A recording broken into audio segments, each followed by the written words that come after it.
আশা নামের আলোটিকে কখনোই নিভতে দেওয়া উচিত নয়। একটি রুমের ভেতরে 4টি মোমবাতি জ্বলছিল। মোমবাতিগুলো একে অপরের সাথে নিজস্ব ভাষায় কথা বলা শুরু করলো।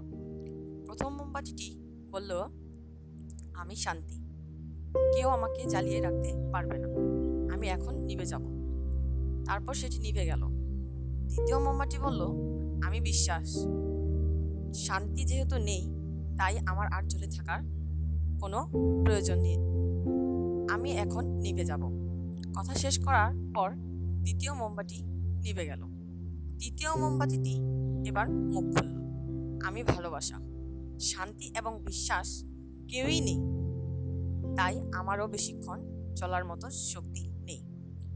মানুষেরা আমাকে গুরুত্ব না দিয়ে একপাশে সরিয়ে রাখে।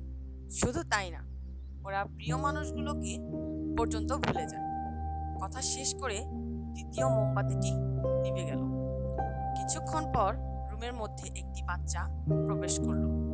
3টা নিভে যাওয়া মোমবাতির পাশে টিমটিমিয়ে জ্বলে থাকা চতুর্থ মোমবাতিটি দেখে বাচ্চাটি প্রশ্ন ছুড়ে দিল, তোমরা জ্বলছ না কেন?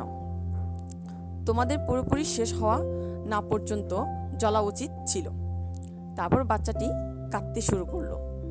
এবার 4 নম্বর মোমবাতিটি মুখ খুলল, ভয় পেও না, আমি যতক্ষণ জ্বলছি তুমি চাইলে আমাকে দিয়ে আবারও বাকি মোমবাতিগুলোকে জ্বালাতে পারো। আমার নাম আশা। বাচ্চাটি আশা নামের মোমবাতিটি দিয়ে একে একে বাকি মোমবাতিগুলোকে আবারও জ্বালালো। সমস্ত রুমটা আবারও উজ্জ্বল আলোতে আলোকিত হয়ে উঠল। গল্পটি রূপক, কিন্তু হাজারো হতাশা, দুঃখ আর সমস্যা অন্ধকারে ডুবে গিয়ে আশা নামের আলোটিকে কখনোই নিভতে দেওয়া উচিত নয়।